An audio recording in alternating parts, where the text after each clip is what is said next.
విన్నారా నిన్న అది మొత్తం పేరు నేను విన్నారా?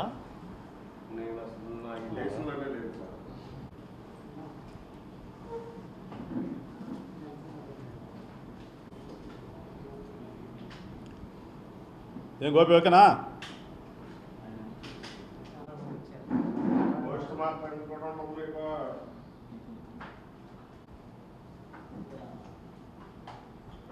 మీడియా సోదరులందరికీ నమస్కారం. రాష్ట్రంలో ఒక పక్కన ప్రభుత్వంలో ఉన్నటువంటి కూటమి పార్టీలు, కూటమి ప్రభుత్వం రాష్ట్రానికి మంచి చేయాలి, ఏ రకంగా రాష్ట్రంలో పెట్టుబడులు తీసుకురావాలి, ప్రజలకు ఏ రకంగా మంచి చేద్దామనే ఒక ఆలోచనతో ముందుకెళ్తూ ఉంటే ఈ రాష్ట్రం చేసుకున్నటువంటి దౌర్భాగ్యం ప్రతిపక్ష హోదా లేనటువంటి, ప్రతిపక్ష పాత్ర పోషించాలనేటటువంటి వైఎస్ఆర్ పార్టీలోని పెద్దలందరూ కూడా ఏ రకంగా రాష్ట్రంలో అలజడులు సృష్టించాలని ప్రయత్నం చేస్తున్నారో రాష్ట్ర ప్రజలందరూ కూడా అర్థం చేసుకోవాలని కోరుతున్నాం. ఎందుకంటే చూసాం, గత వారం నుంచి చూస్తున్నాం, ప్రతిరోజు ఏదో ఒక జిల్లాలో, ఏదో ఒక నియోజకవర్గంలో గతంలో ఎమ్మెల్యేలు, మంత్రులు చేసినటువంటి పెద్ద మనుషులు కూడా వాళ్ళకి ఇంగిత జ్ఞానం మర్చిపోయి ఏ రకంగా మాట్లాడుతున్నారో ప్రజలందరూ కూడా చూస్తున్నారు.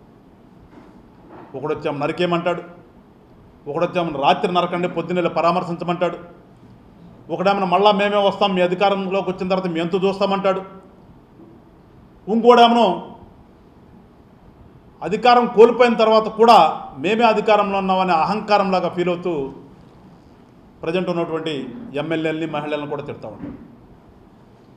అంటే వీళ్ళ ఆలోచన అంతా కూడా ఈ రాష్ట్రంలో ఏ రకంగా శాంతి భద్రతలకు విఘాతం కలిగించి తద్వారా కులాల మధ్యన, మతాల మధ్యన గొడవలు పెట్టి, ఎందుకంటే వాళ్ళకి నైజం కదా, వాళ్ళకి అలవాటు ఉంది.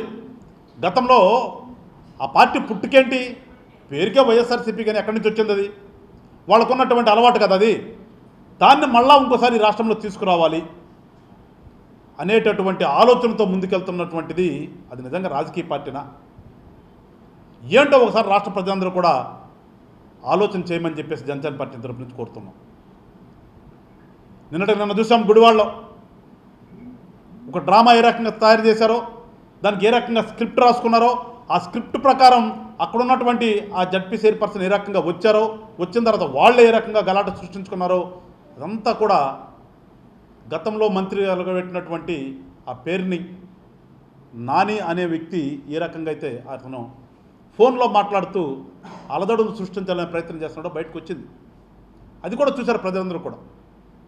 అంటే వైఎస్ఆర్ పార్టీలో ఉన్నటువంటి ఈ సోకాళ్ళు పెద్దలందరూ కూడా వీళ్ళ ఆలోచన విధానం ఏంటనేది ఒకసారి రాష్ట్ర ప్రజలందరూ కూడా గమనించమని చెప్పేసి కోరుతున్నాం. పోతే మన గుంటూరులో చూస్తే మొన్న అంబటి రాంబాబు గారు సత్యనపల్లి పోయి అక్కడ పోలీసుల మీద రంకెలు కేకలేశాడు. డీజీపీతో సహా అందరి మీద ప్రైవేట్ కంప్లైంట్ వేస్తాను, మీ అందరి సంగతి తేలుస్తాను అని అక్కడ బెదిరించే కార్యక్రమం. నిన్నలో చూస్తే గుంటూరు వచ్చి ఇంతకుముందు పాపం ముఖ్య సలహాదారు అనుకుంటారు సజ్జల రామకృష్ణారెడ్డి గారు ఏదో పరామర్శ పేరుతో వచ్చి ఆయన ఇష్టానుసారంగా ఆయన మాట్లాడతాం, బెదిరించే ధోరణి. అంటే అసలు వీళ్ళందరి యొక్క ఆలోచన ఏంటి, రాష్ట్రంలో ఏం చేయదలుచుకున్నారు? నాకు తెలిసినంతవరకు మా జనసేన పార్టీ లక్ష్యం కానీ ఆశయం కానీ, రాజకీయ పార్టీ అంటే ప్రజలకు మంచి చేయాలి, మన ప్రాంతానికి మంచి చేయాలి, ప్రజలను మన్నను పొందాలి, ఎవరైనా ఇబ్బందుల్లో ఉన్నటువంటి ప్రజలను ఆదుకోవాలి. అది రాజకీయ నాయకుల లక్షణం, రాజకీయ పార్టీ చేయవలసిన పని అని మాకు తెలుసు. కానీ ఈ వైఎస్ఆర్సీపీ అనే పార్టీ పెట్టిన దగ్గర నుంచి కూడా చూడండి, దాని ప్రస్థానం దగ్గర నుంచి చూడండి, ఒకటే వాళ్ళకి యాంబిషన్, మాకు అధికారం ఉండాలి. అధికారం ఉంటే మేమేం చేస్తాం? గత 5 సంవత్సరాలు ప్రజలు చూశారు. చూసిన తర్వాత వాళ్ళని తీసుకెళ్ళి పక్కన కూర్చోబెట్టారు. కూర్చోబెట్టిన తర్వాత ఇవాళ ఏం చేస్తున్నారు వాళ్ళు? మదం ఎక్కినలాగా, ఇదంటారు కదా మనకి సామెతలు ఉంటాయి కొన్ని, మదం ఎక్కినటువంటి ఆంబోత్ ఏం చేస్తుంది అని సామెతలు చెప్తుంటారు. ఆ రకంగా ఇవాళ ఒక్కొక్క ప్రవర్తన మదమెక్కి కొట్టుకుంటున్నారు. ఆ కొట్టుకున్న దాంట్లో పర్యవసానమే నిన్న ఆ పేరుని అనేవాడు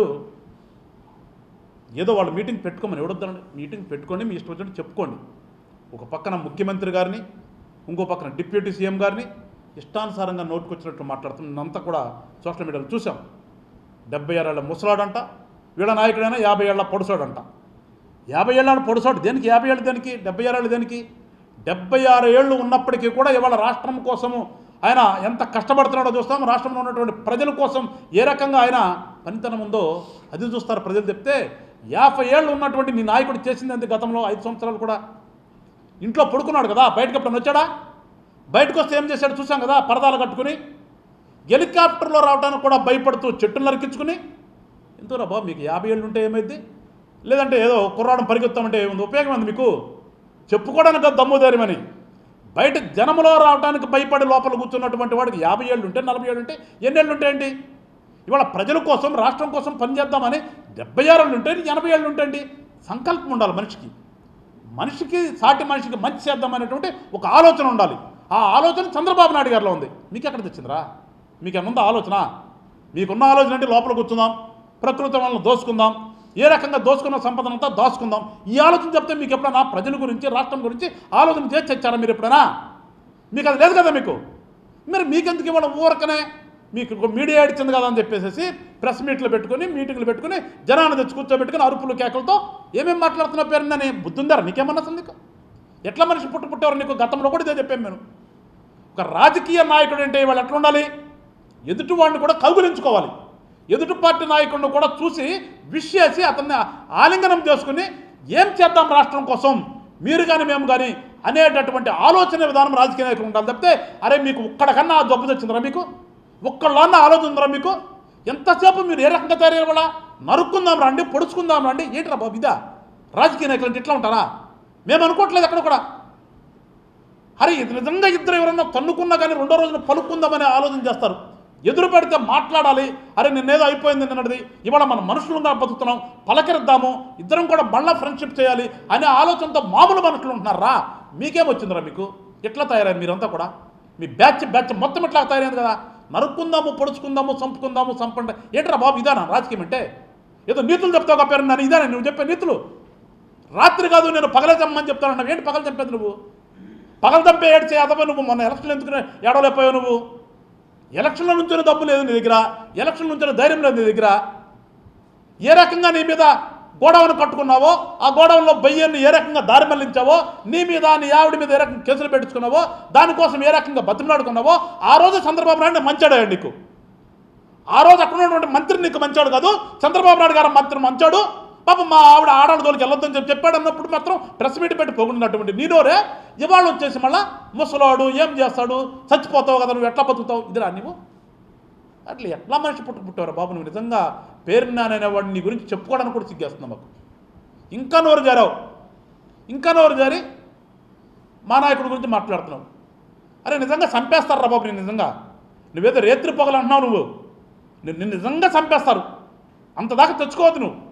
జనసేన పార్టీ వాళ్ళం మేము ఎంతగా సమన్వయం పాటిస్తున్నామో ఈ రాష్ట్రంలో అభివృద్ధి కోసం మా నాయకుడు కూటమిని ఏర్పాటు చేసి రాష్ట్రం అభివృద్ధి చెందాలని మాట్లాడుతుంటే మేము ఎక్కడా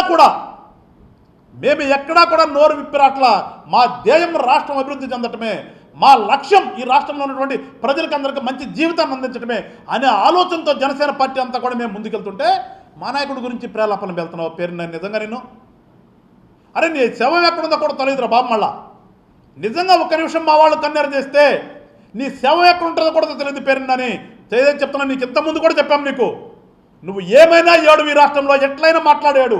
పవన్ కళ్యాణ్ అనే వ్యక్తి జోలికి వస్తే నీకు ఒలుస్తాం రా బిడ్డ అని ఇంతకుముందు కూడా చెప్పాం. నువ్వేంటంటే ఎట్లా తయారావంటే నన్ను కొట్టండి అంటారు చూడు. కెలికి కొట్టించుకునే దగ్గరికి నువ్వు ఇవాళ వచ్చావు నువ్వు. కానీ మాకు ఇంకా కూడా మేము మనుషులమనే స్పృహ మాకుంది. మనిషి అనే స్పృహ కోల్పోయి నువ్వు మాట్లాడుతున్నావు, కానీ మనుషులమనే స్పృహ మాకుంది. మళ్ళా చెప్తున్నాం పేరున్నాని, మళ్ళా ఇది మొదలుకొని చెప్తున్నాం. పవన్ కళ్యాణ్ గారి గురించి నువ్వు ఎక్కడైనా కానీ నోరు జారితే చెప్తున్నాం మళ్ళా నిన్ను నీ కొడుకు, నీ భార్య, నీ చుట్టాలు ఎత్తుక్కోవాల్సి వస్తుంది. నిన్ను ఎక్కడున్నావో నిన్ను ఎత్తుక్కునేదాకా కూడా తెచ్చుకోవద్దని చెప్పేసి, పోస్ట్ మార్టం బాడీ దాకా వెళ్ళొద్దని చెప్పేసి కూడా నీకు హెచ్చరికలు చేస్తున్నాం ఖచ్చితంగా. ఇక్కడ ఎప్పుడు కూడా మేము ఎవరిని మాట అనము, 1-2 సార్లు కూడా శాంతిస్తాం. కానీ నువ్వు మిత్తిమీరి పవన్ కళ్యాణ్ గురించి మాట్లాడుతున్నావు. మళ్ళా చెప్తున్నాం, ఇది వార్నింగ్ అనుకుంటావో లేదంటే సూచన అనుకుంటావో నీ ఇష్టం వచ్చినట్టుకో. మళ్ళా పవన్ కళ్యాణ్ గారి గురించి కనుక నోరు జరితే పేరున్నాని నీ బాడీ దొరికితే పోస్ట్ మార్టం అవుతుంది, లేకపోతే అన్ఐడెంటిఫైడ్గానే మిగిలిపోయి రికార్డుల్లో మిగిలిపోతామని చెప్పేసి కూడా పేరున నీకు హెచ్చరిక చేస్తాను నీకు. ఎందుకంటే ఇప్పుడు దాకా సమయం పాటించావు, నువ్వు ఎంత నోరు జరినా కానీ ఒక రాజకీయ నాయకుడు అనుకుంటాను చెప్తే నువ్వు ఎంత రోడ్డు సైడు ఎదవని చెప్పేసి ఇవాళ ప్రజలందరూ కూడా నేను చూస్తున్నారు. నీ యొక్క మాటలు కానీ, నీ ఎక్కిల చేష్టలు కానీ, నీ హావభావాలు కానీ వాళ్ళు చూసి నిన్ను అరే ఈడికా ఇంత ముందు మనం ఓట్లేసింది అని సిగ్గురు పడుతున్నారా సన్నాసి. ఒకసారి గుర్తు తెచ్చుకో చెప్తున్నా. పెద్దవాడు అయిపోయి నిన్ను మాట్లాడాలంటే నాకు కూడా బాధ వస్తుంది. కానీ నిన్ను ఇట్లా వదిలిపెడితే నీ ఇష్టం వచ్చినట్టు మురిగే స్థాయికి వచ్చావు కాబట్టి మరొకసారి చెప్తున్నాం, అంతదాకా తెచ్చుకోవద్దు నువ్వు. మేము ఈ రాజకీయ పార్టీ పవన్ కళ్యాణ్ గారు పెట్టింది ఈ రాష్ట్రంలో మేము మంచి చేయడానికి, నీకు ఇలాగా దోచుకుంటాను కదరా యాదవ. సిగ్గుండాలి మళ్ళా నోరు తెరిచి మాట్లాడటానికి. మా నాయకుడు చూపిస్తున్నావు. ఎస్ మాట్లాడాం, మీకు సహనం కోల్పోయిన తర్వాత మాట్లాడడం చెప్తే మిమ్మల్ని భరించిన తర్వాత మేము ఎప్పుడు వస్తున్నాం. ఇప్పుడు కూడా చెప్తున్నాను నేను కూడా నీ యొక్క శాస్త్రాలు చూసి వెళ్ళని మాట్లాడుతున్నా. అట్లాగే మాకు కూడా సహనం ఉంటుంది. సహనం దాటిన దాకా తెచ్చుకుంటే ఇట్లాగే నువ్వు మాతో తిట్టులు తినవచ్చు వస్తుందని చెప్తూ మరొకసారి రాష్ట్ర ప్రజలందరినీ కూడా వేడుకుంటున్నాను. ఒకసారి చూడండి, నిజంగా వైఎస్ఆర్సీపీ పార్టీలో ఉన్నటువంటి ఈ సోకాళ్ళ బ్యాచ్ అంతా కూడా ఏ రకంగా తయారయ్యారో. ఇట్లాగ ఇంకో నెల 2 నెలలు వదిలిపెడితే వీళ్ళందరూ కూడా పిచ్చెక్కి ప్రజల్ని పిచ్చోడం చేస్తాడు, కొడుకుతారు, రాళ్ళు విసురుతారు. ఆ స్థాయికి వచ్చేటట్టుగా వీళ్ళందరూ తయారయ్యారు. మీరందరూ కూడా జాగ్రత్తగా ఉండండి. వీళ్ళందరినీ కూడా ఏ రకంగా కంట్రోల్ చేయాలో బాధ్యత మా మీద ఉంది కాబట్టి కూటమి ప్రభుత్వం బాధ్యత తీసుకుంటాం. ఈ సోకాళ్ళు బ్యాచ్ అందరూ కూడా కంట్రోల్ చేస్తాం. ఈ రాష్ట్రంలో అలజడులు లేకుండా మేమే కాపాడాల్సిన బాధ్యత ఉంది కాబట్టి కాపాడతామని చెప్పేసి రాష్ట్ర ప్రజలందరూ తెలియజేసుకుంటూ రానున్నటువంటి రోజుల్లో మీరందరూ కూడా ఇది పార్టీనో వీళ్ళ నాయకులో అవునా కాదో మీరు డిసైడ్ చేసుకుని వీళ్ళందరికీ ఏ రకంగా బుద్ధి చెప్పాలో ప్రజలకు కూడా బుద్ధి చెప్పండి. కూటమికి మీకు ఆశీర్వదించండి అని చెప్పేసి ప్రజలందరినీ కోరుకుంటూ సెలవు తీసుకుంటాను. జై హింద్, జై జనసేన.